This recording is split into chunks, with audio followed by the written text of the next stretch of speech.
you sound hot. I don't know if you can tell by looking at me and this hair, but I'm doing not good. I'm a little unhinged with this color. I know I look less like I'm having a midlife crisis and more like I'm having a midlife sacrifice. This is the second show in a row I cannot say that goddamn word.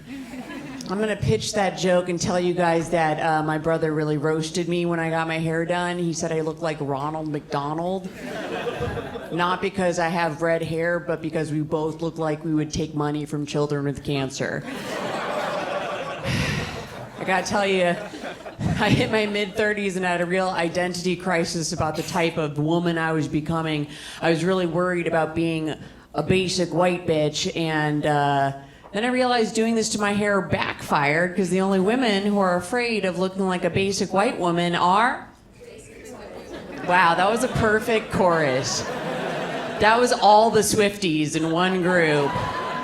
It's true, as a white woman, I feel like there's really no good options as you get older for the type of white woman you become. There's really only two options that you turn into. You either turn into the super uptight, perfectly coiffed, tennis skirt wearing woman, or you become kind of the liberal, hippie, wooden beads, Gwyneth Paltrow following woman. And I don't like those options. I'm not into goop enough to be this woman, and I'm not straight-haired enough to be this woman. I wish there were a third option. I wish I were the type of woman who still got the respect of society but didn't have to put any effort into her looks. So I guess the kind of woman I really want to be is a man. I've always struggled to figure out the kind of woman I want to be, and I am. When I was a kid, I'll tell you guys this because you're the Late Show, I feel like I can be intimate. When I was a kid, I got bullied for being trans, and it was really hard because I was not trans. Because of my deep voice and because my parents dressed me in my older brother's hand-me-downs, girls would corner me in the bathroom going, "Maxie's a man, Maxie's a man." And then right there in the bathroom, to prove I wasn't a man, I'd have to cry in front of them. Which proved I wasn't a man. Proved I was a real man. I love my deep voice now, because no one's ever going to accuse me of sounding hysterical. Like, other girls freak out, they're like, "Oh my God." I freak out, I'm like, "Oh my God." They're like, "He's taking this really well." I love women who are very proud, lead with their sexuality, lead with their femininity. I'm not one of them. And I'm not one of those girls on TikTok going, "My pussy this, my pussy that, my pussy's a goddess." I'm always just like, really? A goddess? Mine's more like an air fryer. At first I was like, "Oh, I'm gonna use this all the time." Pretty soon you're like, "Takeout's faster." I know I lost some of you. It is the Late Show. If you weren't expecting to hear that word, I don't know what else we're gonna get into. It's true, I don't mind other women on their own path. I have nothing wrong with women treating their pussies like goddesses. I just hate that it sets the expectation that we treat dicks like gods. And hey, I treat my boyfriend's dick like God. I ignore it except for major holidays. Some of you are like, "Is the joke that she dates men?" I get it. I always have a couple women after shows come up trying to test my straightness. And it's like, "No, honey, no. Men have tested it plenty." I feel like gay people are proud of who they're sexually attracted to, and that's how they know they're gay. Straight people know we're straight because we're not proud of who we're sexually attracted to. My friends will be like, "Maxie, he has a fedora." I'm like, "I know, don't judge me." I've been with my boyfriend for over 6 years, and it's tough. We're getting to the point where we're realizing we're maybe not meeting each other's needs. Like, I need to feel needed. I don't know if you can tell, but I'm not a chill person.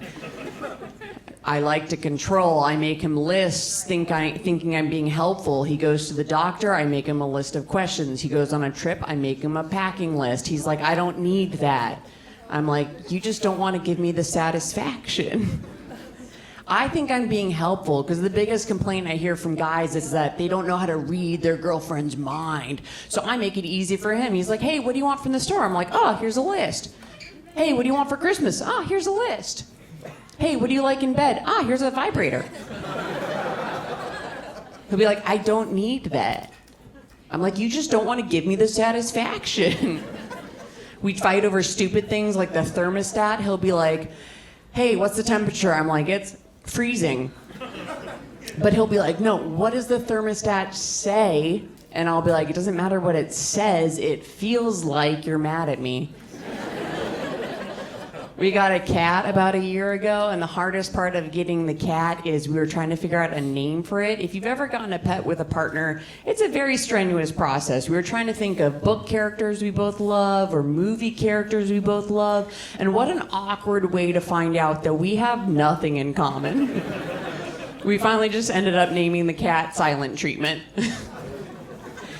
Hey, I feel like long-term relationships are kind of like a disposable razor.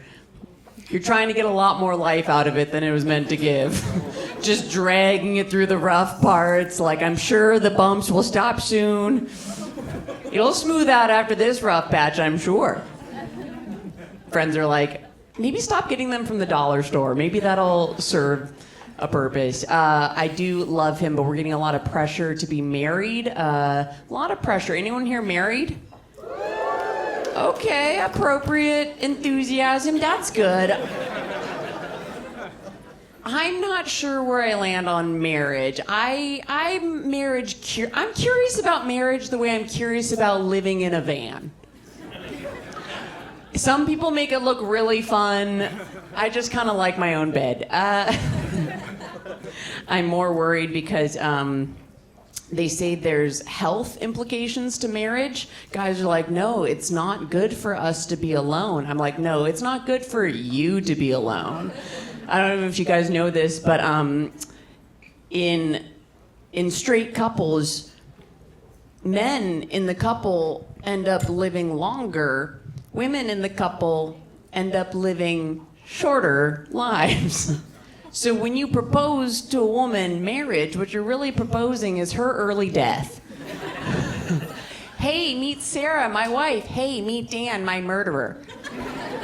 I am a little hesitant about it, but he is very special. Some days I look at him and I'm like, you know what? I think you're the one, buddy. I think you're the one that I want to turn down for sex the rest of my life.